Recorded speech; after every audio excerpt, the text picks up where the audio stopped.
Bisita ko sila eh. Dapat yung bisita ng senador hindi hinaharang. Magandang umaga po sa inyong lahat. Naparito po kami sa Senado. Kasama po ang 18 na dating mga sundalo ng Republika ng Pilipinas sa dalawang kadahilanan. Una po ay gusto kong maklarify ang mga imbitasyon na natanggap namin. Pagkatapos po kasi ng Blue Ribbon Senate Blue Ribbon Committee hearing noong June 4, bandang alas 2:30 po ng hapon, nakatanggap po ako bandang alas 8 ng gabi ng isang imbitasyon na pinapatawag ulit kami sa Senado sa araw na ito, Lunes. Nagka-problema po ako dahil pagkatapos ng June 4 hearing ay nagsiuwian sa kanilang mga probinsya yung ibang mga sundalo at sinamahan din nila yung si Walter Manalansan para sa lamay ng kanyang kapatid na namatay noong umaga ng June 4 din, 2026. Kaya minarapat ko po na sumulat kay Senator Cayetano noong araw din na yon, noong gabing yon, no? So makikita din nyo dito ang in-email ko na sulat, June 4 din ang petsa, humihingi ng guidance kay Senate President Alan Cayetano. At bakit ko po in-address kay Senate President Alan Cayetano ang aking sulat? Despite the fact that some senators are claiming he is no longer the Senate President, I have here a video just 2 days ago na sinasabi ni Senator Erwin Tulfo na ang Senate President pa rin ay si Alan Cayetano. At pwede ko pong ipakita sa inyo yung kanyang video na sinasabi nga na si Senator Alan Cayetano pa rin ang presidente. Kaya ko po in-address sa kanya ang akin. Senator Cayetano is still the Senate President. Ay, sorry po ha. Senator Cayetano is still the Senate President. Because we don't have 13. It's against the law naman, di ba? For all the committees. Simula pa sa pro tempore, we cannot touch the Senate presidency because we don't have 13. This is what the law says. You have to have 13. Dahil po sa pahayag din ni Senator Erwin Tulfo na yan, na si Senate President Alan Cayetano pa rin ang Senate President, so I address my letter to Senator Alan Cayetano. At sumagot naman po si Senator Cayetano noong Sabado, no? At ang sabi niya rito, if I may read for your convenience the pertinent portion of the letter. Ang sabi po niya sa second paragraph, we must clarify, however, that the hearing purportedly set for 08 June 2026 was not authorized by this office, by Senator Pia Cayetano as committee person, chairperson, or by Senator Rodante Marcoleta. No? So, bakit ko po minarapat na magpunta rito para sana tanungin kay Senator Cayetano itong sulat niya? No? Dahil makikita po ninyo, hindi rin po itong rules ni Senator Robin. Ipapakita ko po sa inyo yung Section 17 ng Senate Resolution number 5 which was approved on August 9, 2010. No? At ang sinasabi dito, any invitation for a witness or any subpoena should be signed by the chairman of the committee and approved by the President of the Senate. Maliwanag po dito sa Section 17. Kaya po tiningnan ko itong impitasyon, makikita ninyo rito, wala pong pirma yung nagsasabi na siya yung chairman ng Blue Ribbon Committee, wala ring pirma yung Senate President, walang approval. Kaya dyan po kami naguguluhan. No? At bakit ko po nire-raise ito? Dahil naman po sa for our safety and security. No? And we are expecting the good senators to follow their own rules.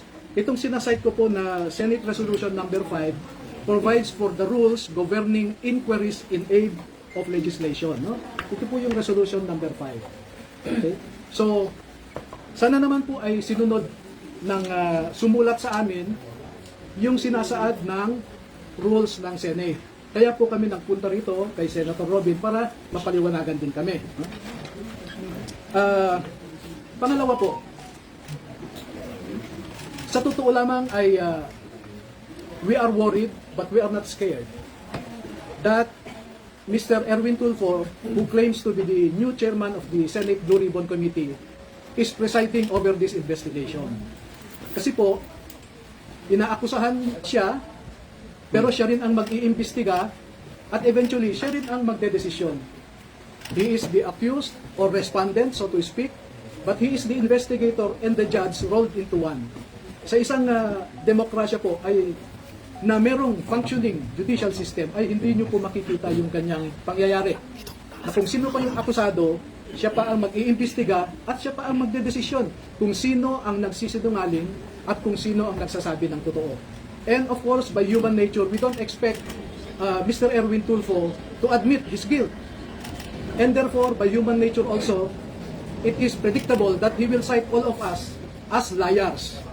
And pursuant to his power as chairman of the committee, and that is debatable, he can cite us in contempt, he can punish us, and he can send us to jail. And for these purposes po, I will cite to you Section 18 po of the same Senate Resolution number 5. Nakalagay po dito, 18, no? Contempt. Contempt. Makikita nyo dito, ang sinasabi, ito, babasahin ko po. The chairman, with the concurrence of at least one member, may punish or cite in contempt any witness before the committee who disobeys any order of the committee or refuses to be sworn or to testify or to answer a proper question by the committee or any of its members or testifies falsely or evasively. Sa tingin nyo ba, sasabihin ni Mr. Erwin Tulfo that we are testifying truthfully? Sasabihin niya yan, you are testifying falsely. And what is the consequence of that? Contempt. And once you are contempt, cited in contempt, itong rule po na ito ay inamend ng Senate. We have resolution number 145. Senate resolution number 145. Ang matindi po ikukulong kami. Ha? Ito. Ito. A contempt of the committee shall be deemed a contempt of the Senate. Such witness may be ordered by the committee to be detained in such place as it may designate. No? Pwede nila kaming ipadala sa Pasay CPJ. No? That is the danger. No? Give me few minutes na lang. So yun po ang, having said all of those, this is our humble request to the members and leadership of the Senate of the Republic of the Philippines. First message, we should observe rule of law. We should observe your own Senate rules. If you do not follow your own rules, how can you expect us, non-senators, to obey your rules? Second, we humbly ask, we respectfully ask the members and the leadership of the Senate of the Republic of the Philippines to observe statesmanship, not brinkmanship. We observe delicadeza. Delicadeza is addressed to the senses of the senators who were named in the affidavit of the 18 former soldiers. Hindi po pwede sa isang demokrasya na kung sino pa yung inaakusahan ay siya pa ang mag-iimbestiga at siya ang magdedesisyon kung sino ang nagsasabi ng totoo o hindi. Ito na lamang po ang panghuli na mensahe ko sa ngayon naman ay kay Senator Robin Padilla, na isang miyembro ng Blue Ribbon Committee na pinamumunuan ni Senator Pia Cayetano at ang subcommittee chairman na si Senator Rodante Marcoleta. Na hinanap po namin sila ay wala sila ngayon, kaya bilang miyembro ng Blue Ribbon, sa kanya ko ihahatid ang aking mensahe. Magsusumite po kami kay Senator Robin Padilla ng pangalan ng 14 na mga dating Marines at dating empleyado rin ni Ginoong Saldico na nagtrabaho at natawag ding basurero na nagde-deliver din ng pera sa iba't ibang mga personalidad. At ang pangalan ng 14 na ito ay isusumite ko kay Senator Robin Padilla at siya na po ang bahalang mag-submit sa kanyang committee. No? At itong 14 po na ito ay handa silang tumalima sa anumang sabpina o imbitasyon po na manggagaling sa Senado para magbigay din ng kanilang nalalaman tungkol sa pagde-deliver ng mga maleta na ito. So, nailabas na po namin ang 18, ipapaimbita namin ang 14 pa, at kung hindi pa ho kayo kontento, ay meron pa pong 7 na handang magtestigo rin. Ihuhuli ko lamang po yung 7 dahil nasa isang maselang silang kalagayan, na kung sa tingin ko makumbinsi naman ang ating mga mamamayan ay sapat na po yun. So yan lamang po at maraming salamat sa inyong lahat. Sir, to clarify, after po this press, pupunta po tayo sa Yes. Sir, do you want Senator Erwin to inhibit? By rules of decency, he should. What would you request, sir, sa hearing mamaya na mag-inhibit siya? Well, we will manifest what I said to you earlier, that we should observe statesmanship. No? Pangit naman yung ikaw na yung nireklamo, ikaw pa mag-imbestiga, ikaw pa ang maging huwes. You mentioned earlier you expect them to cite the witnesses in contempt, sir? Well, if you look at the rules, no, it says there that if you falsely testify, you can be cited in contempt. Now, if the former soldiers will affirm and confirm what they stated in their affidavit, what would be the response of Mr. Erwin Tulfo and other legislators similarly situated? Sasabihin ba niya, nagsasabi kayo ng totoo? Hindi po, ang sasabihin niya, nagsisinungaling kayo. Ngayon pa nga lang, hindi pa kami nagpakita, sinabi na niya na nagsisinungaling kayo. At kung sinabi niyang nagsisinungaling kami, ano po ang consequence niyon? Binasa ko po sa inyo ang Section 18 ng Senate Resolution number 5 as amended by Senate Resolution number 145 dated February 13, 2013. So wala kaming ibang patutunguhan kundi kulong po eh. And that is why the logic of our request, the reason, the basis for our request is for him to recuse himself, to inhibit and let those who were not named in the affidavit to preside over the investigation. Pero he can participate, sir, si Senator Erwin. Yes, we As a welcome. chair. Yes, yes. Si And Senator, sorry sir, Senator Robby, may sinabi ko kasi si Senator Erwin sa baba na pinatatanong po sa inyo kung sasamahin niyo po ang naging sa Kung ano ang nais ng aking mga bisita, yun ang mangyayari. Pero hindi ako uupo dun sa consultative meeting. And sir, Kulang may ako sa tabi ninyo. dahil po, we will not oblige Senator Padilla to accompany us. We can go there on our own. I want to impress upon you, dear media members, that we are acting on our own. We are not upon the dictates of anyone. And let me respond to 3 serious allegations coming from so-called high government officials. Number 1, sinabi ni NBI Director Matibag doon, na peke daw ang mga ito. Hindi raw sila dating mga sundalo. Okay? Yun ang allegation niya ngayon. Pero hindi ba esto ang grupo niya? Ito, basahin ko yung natanggap kong investigasyon. Nakalagay dito, we invite Attorney Baligot and the former enlisted personnel of the Philippine military. Ito, yung grupo mismo ni Mr. Erwin Tulfo nagsasabi na that they are former enlisted personnel of the Armed Forces of the Philippines. At klaro pa dito, from number 1 to number 18, nakalagay dyan former Marines, pero yung number 6 sinabi, Rene Boy Julian, Reservist Philippine Army. Yan po ang sinabi namin sa affidavit nila. Sa number 13, nakalagay dito, Romel C. Galapon, Philippine Army. Yan din po ang sinabi namin sa affidavit nila. No? Number 2, kung peke kami, ano ang resulta ng 2 pagkakataon na tinawag kami ng NBI sa National Bureau of Investigation na ang purpose nila was to conduct an identity verification of the 18 former soldiers. At 2 beses nilang na-prove na totoo yung sinasabi na 16 ang dating Marines, 2 naman ang dating Army. No? Pangatlo, bakit niya namang sasabihin na nagsisinungaling ang mga ito? Eh siya mismo, nagsumite siya ng affidavit ng mga sundalo sa ombudsman. At yung panel of investigators ng ombudsman na pinapangunahan ni retired General and Attorney Eliseo Cruz ng ombudsman, no? Eh binanggit nila yung affidavit ng 2 dating sundalo doon sa fact-finding nila against former Speaker Martin Romualdez, former Congressman Saldico, at a certain Attorney Raulito Paras. Nandun po sa report ng panel of investigators ng ombudsman. E 6 po yun na mga abogado ng ombudsman. So sino po ang nagsisinungaling? Noon pa ay sinasabi ko, si Matibag ay isang political operator. Hindi po yan investigador. No? At ang ginagawa niya ngayon ay pinupolitika niya, hinahatak niya ang National Bureau of Investigation sa isang political exercise. Sana hindi masira ang NBI as an institution. O, pangalawa, narinig namin kanina, nagmamonitor ako na ang sabi ni Senator Erwin Tulfo ay bogus daw ang mga ito.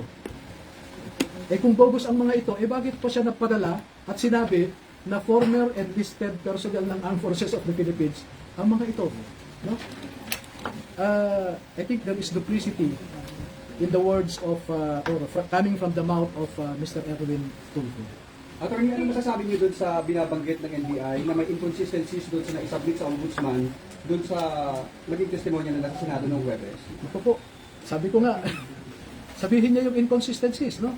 And by the way, Halimbawa, sir, yung binabanggit nila, nakalagay doon sa original na affidavit ng 18 na may mga pulis na namburiki doon sa maleta. Pero doon sa Ombudsman, nakalagay na lang doon na may mga pulis na tumulong para mag-deliver ng mga maleta, na wala na yung pag-buriki. alam nyo ganito, ang pagbasehan po ninyo sana ay yung pirmado at notaryado na affidavit ng mga ito.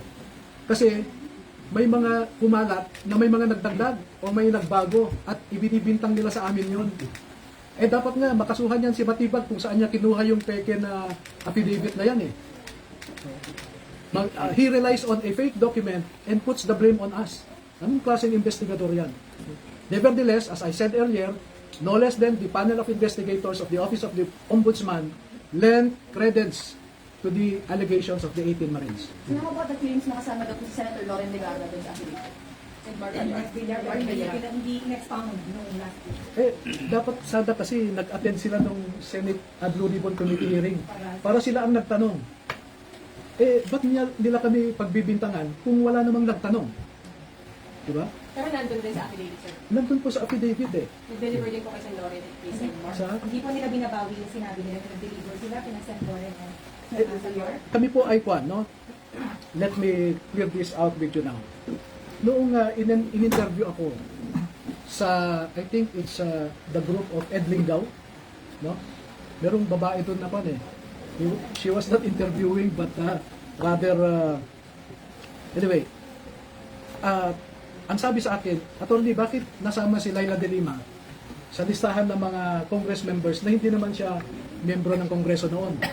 No? At pinapalabas nila ngayon, eh nasa kulungan pa raw si Laila de Lima noon, paano siya makatanggap? No? At dahil po dun sa pagtatanong, ang sabi ko ay, ang nabanggit kasi ng mga dating sundalo ay Congresswoman Laila de Lima. At ang explanation nila sa akin ay, Sir, nung ginagawa kasi natin itong affidavit bandang February, ay Congresswoman na si Laila de Lima. And out of respect, we addressed her as Congresswoman Laila de Lima. At ako naman, ay isinama ko nga siya, no? Doon sa listahan ng mga Congress members. But that is a peripheral issue. The central issue is, did she receive or not? And minemaintain po sila, minemaintain nila na nakatanggap sila. Sir, when, How about sila Senator Loren and Senator Mark ano Villar? po yung nakalagay po sa affidavit? Okay, ganun po, no? Noong in-interview ako nila Ed Lingaw, sometime first week of March yan. So pinatawag ko sila lahat, no? Sabi ko, klaruhin nga natin ito. Bakit nyo nasabing Congresswoman Laila de Lima? So in-explain nila. At dahil hindi ako nakontento, pwede bang isa-isahin natin ang bawat pangalan na binanggit ninyo? So ilang araw po kaming nag-review, no? O, sabi nyo, ikaw, Tube, sabi nyo ganito. I-confirm nyo sa akin. So mahabang proseso, no? Meron pong, at ito, with all sincerity, we are man enough to admit a mistake and brave enough to correct it. Okay? Doon po kay Senator Villar, sabi nyo, no? Wala pong pinabago doon. As is po yan. No? Kay Senator Chis Escudero, kasi siya yung minority yata noon, no? Si Mark, si Senator Loren, ang magkakasama sa majority. Magkakasama sila Tulfo noon, no? Tinanong po kay Chis Escudero. So, ang nangyari po ay, Sir, meron pa kaming hindi na ibigay sa iyo na picture eh. So nagbigay sila ng mga pictures, no? Na doon mismo sa bahay ni Senator Chis, no? So remember, this happened in March, yung pag-review namin. March, ano pong year? 2026, March, no? Majority pa yata sila Senator Loren noon. Ano po, no? Pati si Mark Villar, etc. Ngayon, pagdating kay Senator, yun nga, Mark Villar, sabi ko, iklaro nyo yan. So, nag-recollect yung mga nagsasabi, at sir, ganito. So, confirm po, no? At pagdating naman kay, maraming proseso yan, pagdating kay Senator Loren, Nag-usap sila, same process. So merong si Orbilio at saka si Galapon, no? Sabi nila, Sir, ito po yung recollection namin sa nangyari kay Senator Loren. Pagdating ng convoy namin doon, and this I distinctly remember, and as I said, I already rectified it. No? Pagdating namin doon, unang sasakyan, yung sasakyan ni Saldico, sabi nila, back up kami. Paghinto namin sa gate nung number 40 Cambridge Street, maalala pa namin yung gate ay gawa ng kahoy, sabi nila eh. No? Gawa ng kahoy. Pag hinto ng sasakyan ni Saldico sa tapat ng gate, pagbaba niya sa sasakyan ay nagbukas yung gate. Pumasok ka agad si Saldico doon. Tapos nagsara din. So sabi, sir, maalala namin, walang ibang nakapasok sa amin. Maski si Mark Tiksay, hindi siya nakapasok kasi naisara ulit ang gate. Pero maalala namin, sir, na si Mark Tiksay, inutusan kami na magbaba ng 2 maleta. No? Pagbaba namin, pagbaba ng 2 maleta galing sa backup, ay ibinigay nila kay Mark Tiksay. And then maya-maya lamang, sir, ay napansin namin lumabas na si Boss Saldi, sumakay na sa sasakyan, at umalis na kami. So ang maalala namin, sir, with due respect, pasensya na, sabi, wala kaming nakitang maleta na nakapasok doon sa gate. Kasi nung ibinaba namin ay biglang lumabas din si Saldico. So sabi ko, sigurado kayo? Yes. Gumawa kayo ng statement na ganyan. No? So ang ginawa ko po doong March ay pinapirma ko po sila. At dahil hindi ko naman kilala o wala naman akong access kay Senator Loren, pinakiusapan ko si Mike Defensor. No? Sec Mike, ako, may access ka ba kay Senator Loren? Bakit? Sabi niya, ganito yung sinasabi ng 2 sundalo. Ibinigay ko po sa kanya yung sinabi ng 2 sundalo. Sabi ko, inaamin nila pagkakamali nila. Kung gusto ni Senator Loren na kasuhan yung 2, ibinibigay ko ang ebidensya. Pwede niyang kasuhan ng perjury yung 2 kung gusto niya. Pero as I said, we are man enough to admit a mistake and brave enough to rectify it. Okay? Second po, na gusto kong i-emphasize sa inyo, yung napangalanan sa affidavit na yan, gaya ng sabi namin sa affidavit, yon lamang ang naaalala nila noong ginawa yung affidavit na yan. In fact, marami pa pong iba eh. Ang sabi nga sa akin, sir, pwede mo ba kaming isama sa Senado at saka sa House of Representatives para kung mag-session sila, ay mamukhaan namin kung sino yung mga nakita namin na hindi namin maalala yung mukha o ang pangalan. Bakit? Sir, kasi yung napangalanan namin dyan ay yun lamang yung mga sikat, nakikita namin sa TV, sa news, sila yung popular, sila yung palagi namin nakikita, kaya yan ang maalala namin. At yan po, nandun sa affidavit nila. Sinabi po nila yan. For clarification, so nagpunta po sila sa bahay ni Senator Loren, pumasok si Zaldi, pero walang maleta ang ipinasok. Yun nga po ang recollection nila after, no, Kaya, may March. mistake. Oo, na, sir, naalala namin, pag hinto ng sasakyan, bumaba si Boss Saldi, bumukas na rin yung gate. Sa supposedly bahay po ni Senator Loren. Oo, yun ang, Hindi po nila nakita si Senator Loren. hindi po. Kasi po ang style nila yan, may everyday po may detail yan eh. Kung ano yung assignment nila, kung ano yung lakad, no? So, pwede ko nga ipakita sa inyo na sa oras na ito, pupunta si Saldico dito. So, may schedule sila. Bakit po ngayon lang nagkakaroon ng election? Bakit ngayon lang po? Hindi, March po yun. March pa? After nung interview, Pinakorek nila. interview kay Ed Lingaw. Pero hindi pa nababago sir yung affidavit ninyo sa ombudsman kasi nandun pa yung pangalan hindi ni pa namin, Senator Loren Legarreta sa yes, ombudsman. totoo po yan. Hindi namin. Kaya ang sabi ko nga, pakibigay ito kay Senator Loren, kako kay Mike Defensor. Para kung sa tingin niya, agrabyado siya, ito yung pag-amin ng 2, kako. At pwede niyang gamitin ito. Would you submit sa ombudsman sir ng pag-rectify dun sa pangalan niya? Hindi ko pa po sinasubmit. Pinabayaan ko lang muna. And I will let Senator Loren take whatever legal action she deems proper to vindicate herself also. Nakausap niyo na po si Senator Loren about this? Hindi Bago po. pa po yung nangyaring Thursday na pagharap po nila sa Plenary? Ay, hindi po. Never, wala akong access, wala akong contact. Ang maalala ko lang, after the Senate Blue Ribbon Committee last June 4, ay lumapit po siya sa mga sundalo at nakipagkamayata siya. Sir, yung kay Sen. Mark Villar, Siya mismo nakatanggap ng maleta.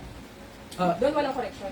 wala po eh. Kung ano yung nandun, kasi pinareview ko bawat isa po doon, bawat paragraph, bawat pangalan na binanggit, pinaulit ko po sa kanila. Ulitin nyo yan, sabi ko. So far, ang correction nila, number 1, kay Laila de Lima, sir, sabi niya, nasabi namin congresswoman kasi out of respect. Pero nakatanggap. Pero nakatanggap siya. At Kailan yun? syempre, nung nakalabas na siya sa kulungan, no? Kasi pag may meeting sa Unit 8 Townhouse sa Forest Park, at ang pinag-uusapan ay tungkol sa ICC, dumarating po si Congresswoman Laila de Lima. At hindi lang naman po isang beses yan eh.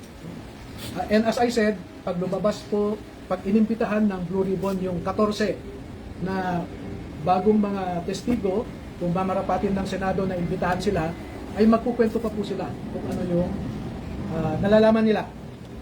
Kasi marami pong marami pong detalye na hindi ko sinama sa affidavit nila. Bakit? Kasi ang sa akin noon, I just wanted to reveal enough information to warrant an investigation. No? At pag nagkaroon ng investigation, sabi ko, doon nyo ilalabas lahat ng gusto nyong sabihin. At true enough, nakatanggap ako ng imbitasyon sa Office of the Ombudsman. No? Mag-uumpisa kami sa June 11. Iisa-isahin po nila ang 18. I-interviewin sila ng mga abogado ng Ombudsman, yung panel of investigators. At doon po nila ibabahagi lahat na ng informasyon na alam nila.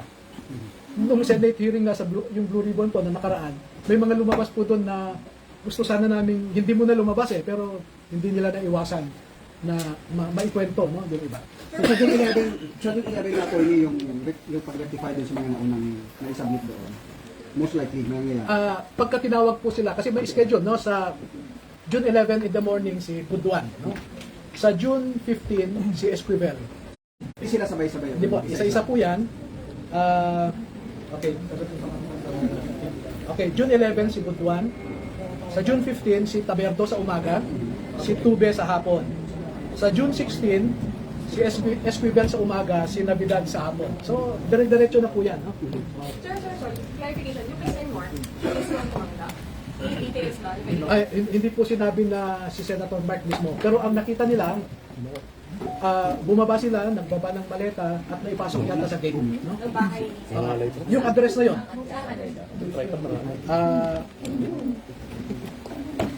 They have time to wait for my answer? Ano lang, sige lang. Actually, nakita ba nila na tumagat na maleta si Senator Mark?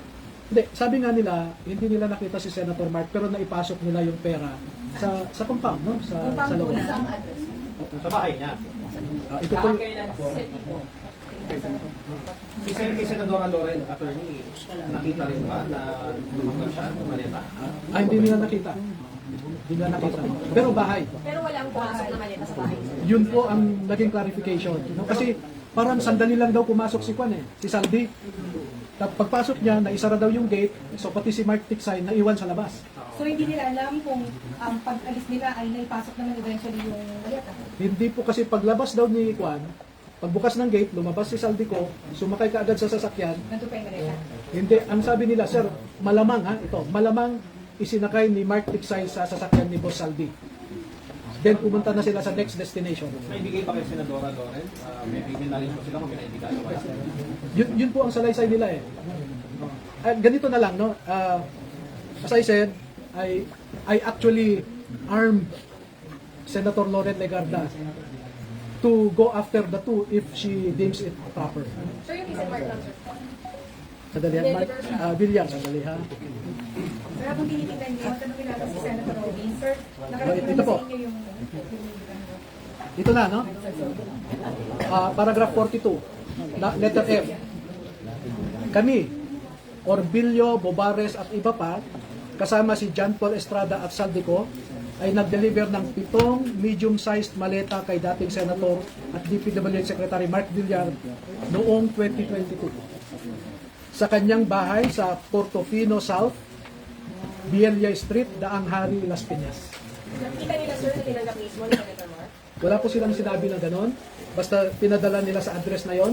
At pagdating po ng masusing pagtatanong ng panel of investigators ng Ombudsman, ay dyan po nila maging official na sabihin kung nakita nila o hindi. Pero naipasok, sir, yung maleta dun sa compound. I think so. Pero kay Senadora Loren, hindi. Wala silang nakita. Hindi nila nakita na nakapasok sa gate eh. Kasi yun yung what they clearly recalled was that pagbaba ni Saldico, nagbukas ang gate, pumasok siya, sinara din yung gate daw. So, pati si Mark Tiksay, na usually sumasama sa kanya, naiwan sa labas. Sir, reaction po mamaya magsasampa daw ng libel charges si Senator Eddie Tulfo sa Pasay City Court. Wala pong problema. We expect all of this. Pero attorney ngayon, kung anumang Blue Ribbon Committee ang gagawa ng hearing, pupunta po lahat. Opo. For the record po. Yes. Thank you. Maraming salamat. Sir, salamat. Namahigan mo ako.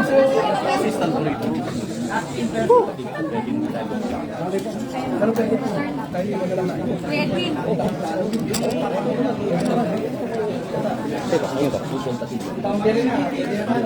Hindi ka pwedeng makakita.